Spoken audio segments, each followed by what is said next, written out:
Over years of research and involvement in the property investment arena, we've come to realise that only about 5% of investors actually achieve sustainable success. Now, that's about 1 in 20. And it's also interesting to note that over half of first-time investors sell their property within the first 5 years. Why? What separates the best from the rest? And how do you ensure that you end up on the right side of the ledger as a property investor? Well, to dive into the key answer to this quite critical subject, I'm joined again by fellow finance broker John Manciamelli from full-service financial services company Hunterwood Solutions. So welcome back to Realty Talk, John.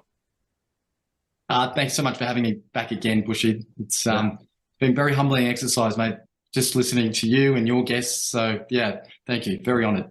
No, a real pleasure, mate. I've had a lot of respect for yourself over many years, mate, and you make a very big contribution to the industry as a whole. So, and a lot of wisdom to share on that. So jumping straight in there, in your 20 plus years of experience, what's been your observation between investors who successfully build a meaningful portfolio of properties versus those that don't? Wow. Yeah, big topic, isn't it, mate? Yeah, there's so many things that we could talk about. And I think when I reflect on the summation of that period of time, both professionally and personally, there are some things that I've identified that comes down to habits, and the outcomes that you get are based around these habits. And the way I look at it is some of these investors that haven't really hit the mark and developed that property portfolio, they're very much what I call outcome based, and they're not identity based. Now, I know it sounds a bit out there, but the best way I can describe this is if you can imagine there are two people that are resisting a cigarette. And the first one says, "No, thank you. I'm trying to quit." And in the context of things, that's a perfectly reasonable answer. Yeah. But in their mind, they're still a smoker that's trying to kick a habit. Conversely, the second person says, "No, thank you. I'm not a smoker." Now, there are some subtle differences, but the second person has identified and changed their mindset to identify with being a non-smoker.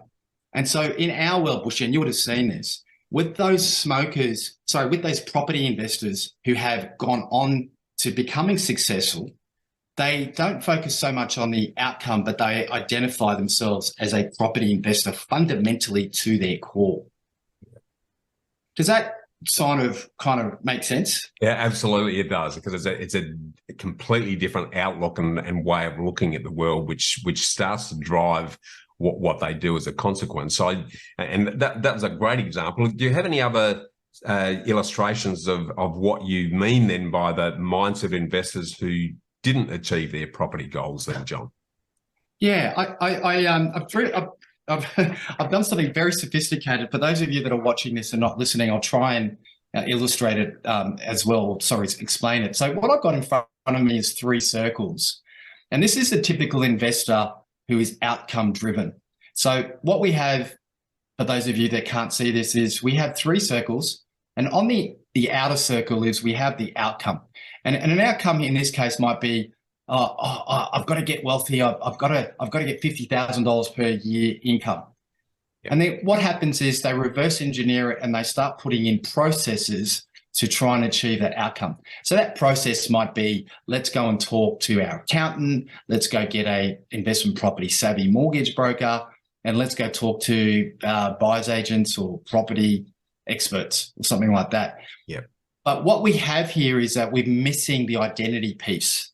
Okay, you're working outwards rather than going inwards, and this can, at the surface, sound reasonable. You know, you want to get wealthy and you do the processes, but you're leaving yourself to being motivated. So you know you could be motivated, but 2 or 3 years later, are you still going to be motivated once you've gone through that journey that you talk about, Bushy, all the time? This is not going to be an overnight thing. You need to be in the game to master this beast, and that becomes part of your identity. So it's it's obvious when people stop at one or two because they're so focused on the outcome and the process, but they don't identify that as themselves. I love that. Well, let's flip that around then and look at the opposite example of what the mindset is of the top 1% of property investors that you've worked with over the years. So here's the same, thanks, Bushy. Here's the same 3 circles. But what you'll notice here is that there's an arrow going from the identity piece working out to the outcome. So if you fundamentally have identified yourself at your core as a property investor, then you're not being motivated. You're not listening to a podcast or read a book and then all of a sudden you're just going to take action. It is part of your identity. A bit like saying being a mum or a dad is part of your identity. You just do it every day of the week, 7 days, 307 days of the week, 365 days. And so what ends up happening is that your identity starts bringing in the processes as a second ring in this circle, 3-ring circle, and your processes will ultimately deliver that outcome. It's a subtle difference, but you're going in to out rather than outcome inwards. Love it. Love it. So in a nutshell then, John, can you sort of kindly summarize the mindset difference of the top investors that you work with? So they're the people that have got this fundamental understanding that their daily habits, their weekly habits is involved in property as a business. And they will see any setbacks or any shortcomings as just part of the journey. Where most people might go, bugger, I stuffed up my first investment, or I'm not getting the yields, or I'm too heavily negatively geared, and they will go, this is all too hard. I don't know, Bushy, you please tell me what you're seeing, but it's those guys who see it all through and see any potential failures. There's a learning curve to get better and better and better because they identify themselves as that property investor with a portfolio of properties, not just 2 or 3, but a portfolio. Yeah, I love it. Look, yeah, I really want to thank you for these refreshing insights, John, in this way of looking at it differently, because as you say, it's embodying yourself as a property investor, not just going through a property process. And I think it's really reinforced that the majority of property investors just focus on the property without understanding the key underlying principles. And as we both know, true sustainable success, for me at least, lies at the intersection of what I like to call the 3 L's of self, health, and then wealth. And the foundation stone of all of that is yourself, what you believe, you think, what you expect, and then what you do. Because we're talking about our outlook and our attitudes that underpin our actions, or the lack of them in some cases. So what we need to do is spend as much time in the mirror as we do developing our mindset as on looking at the properties. And to help you with this, make sure you surround yourself with independent professionals like the team at Hunterwood Solutions and our Know How Property team, who actually inspire and challenge you to constantly sharpen your thinking so that you too can achieve sustainable success in the long term. So thanks again for sharing all of this with us on the show today, John. It's been a lot of fun, Bushy. Thank you so much for having me on the show.